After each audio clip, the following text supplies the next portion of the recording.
Hello, I'm TJ Gadget Man, and we're in Punta Cana. Welcome to Treasure Hunters. I decided to escape the cold and fly to Punta Cana, leaving the rest of the team back home looking for relics. I'm sure that they'll understand. With a direct flight to Punta Cana leaving Philadelphia, it only takes 3.5 hours before you land at the Grass Hut Airport.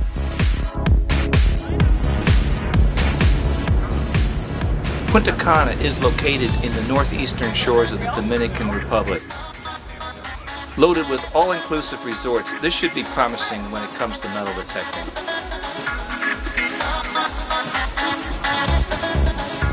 There are also beachside markets and plenty of water sports. This thing. Is this a shark?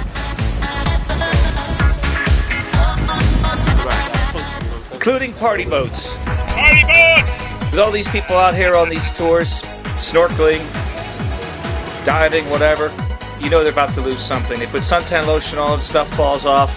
They all seem to go to one spot, and the water's probably only about 20 feet deep there at the most. So you can go down there with a scuba tank or snorkeling gear and probably find lots of stuff.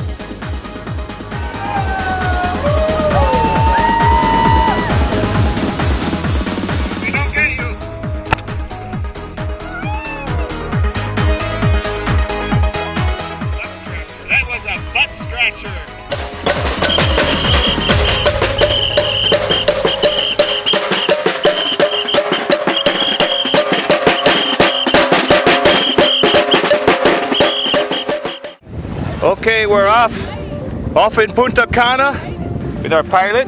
What's your name? Daniel. Okay, off we go.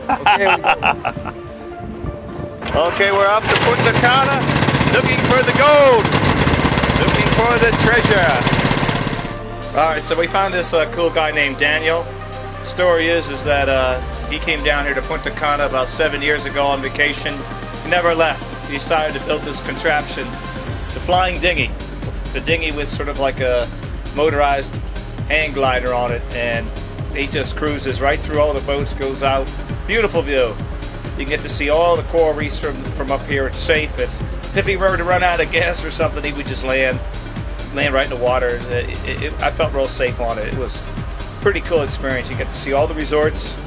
Looking down, you can see the reefs. You can see where all the people are. You can see where all the snorkeling spots are. It was a great way to check this out.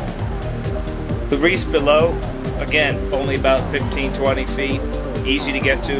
You can even take a small boat out there.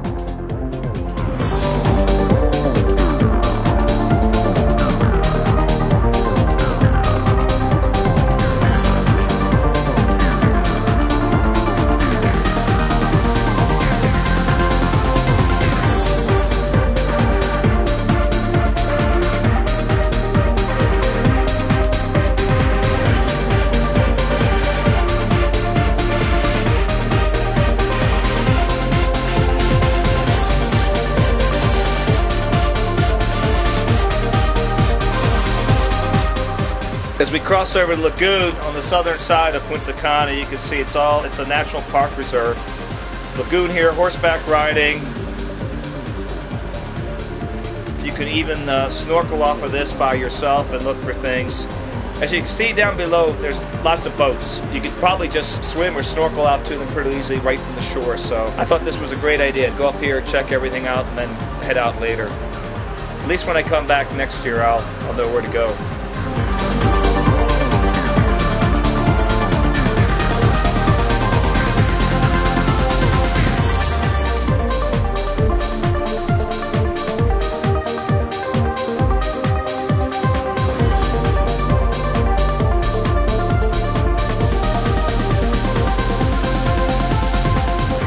With thousands of people all coming down here all around the same time, and I'm sure I could find lots of stuff if I could just stay down here a little bit longer.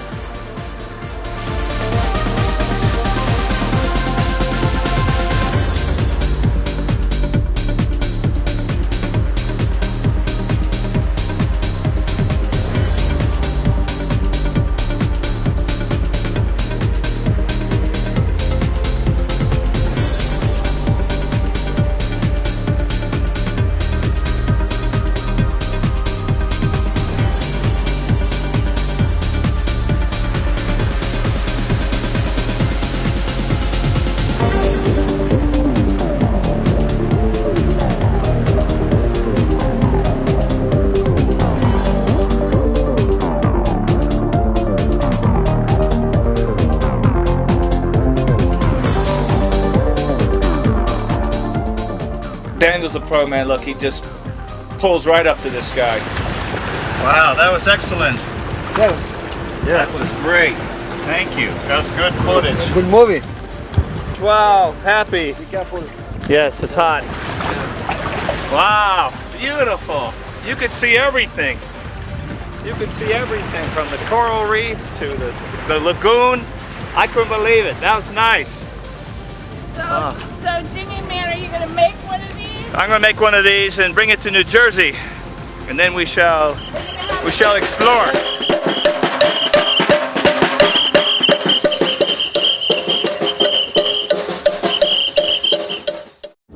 Welcome to Punta Cana, and we're down here. It's 80 degrees. We're going to be metal detecting the beach. We first have to get a couple of beers. Once I hopefully get a tank, they might rent me a tank so I can do some metal detecting on the swimming beach.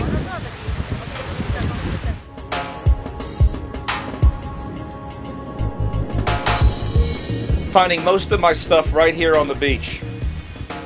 Mostly coins, pesos, Russian coins, few Canadian coins, mostly rubles. Most of the stuff is found in about knee-deep to waist-deep of water, right here in the sort of the wash here.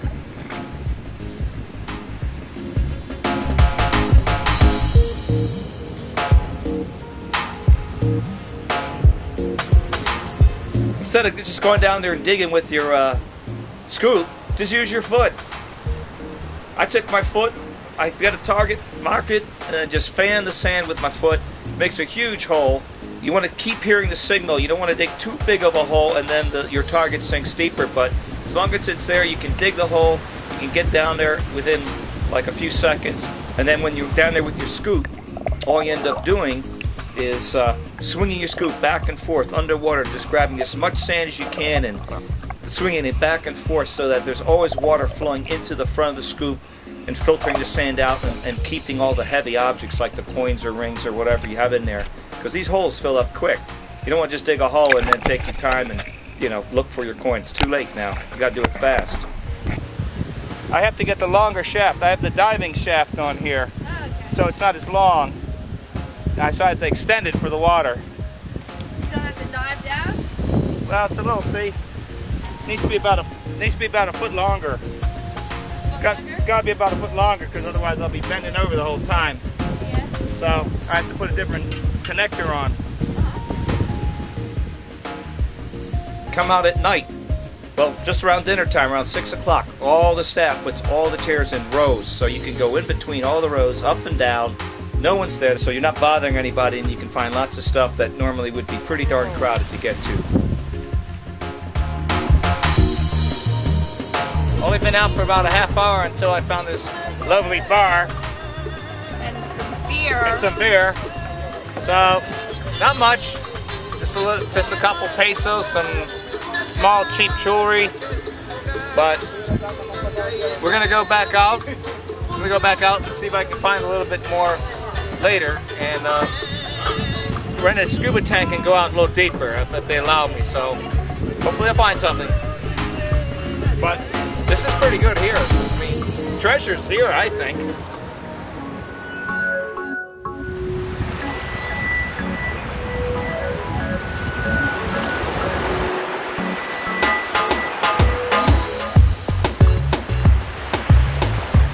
Well, I found some gold yesterday, a little silver today. Most of the valuable targets were found right here, right at the water's edge, where the water meets the beach at low tide, right where the seaweed is. Found the silver, found the gold. Tons of coins everywhere, but this is where at least the silver and the gold were found. Well, I'll be looking for rings the next episode, out in the water. I did get the tank. That should be interesting. Did 3 dives on that, and the 4th dive I was in some caverns down about 30 to 40 feet deep.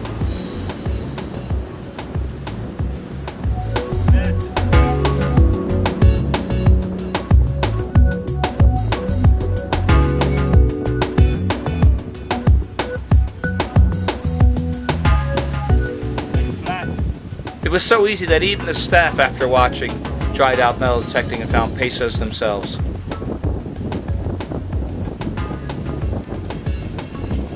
security guard was always curious to see what I was digging up, and also let me know where people had lost stuff in the past.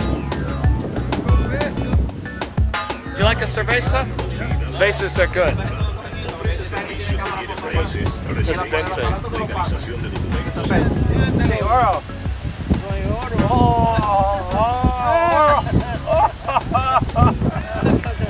Find the gold! Gotta find the gold!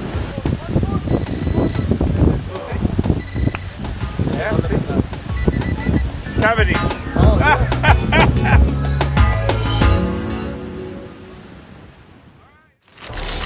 Let's see what I got.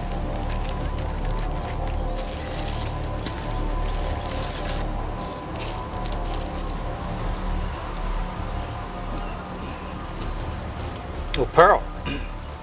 Silver ankle bracelet with a pearl. Tiffany's. Keys. Sterling silver. Looks like a little charm that you wear on a necklace. Probably somebody's 13th birthday. Found this gold starfish here. That was pretty neat. Up at low tide.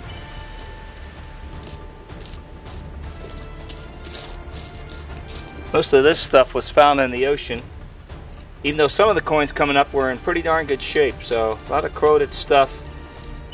This is the kind of stuff I found mostly on top of the sand. Some kind of button with a diamond in it. Here's a kind of a religious necklace. 25 pesos. Not sure what this one says. So anyway, turned out to be pretty good. Gonna come back next year, do some diving out by a coral reef where they said they've been finding gold and silver coins from an old Spanish galleon. I'd like to check that out. I've also heard that the government knows about it and the Navy's out there, so not sure if I can get to it, but it's near the airport in Punta Cana.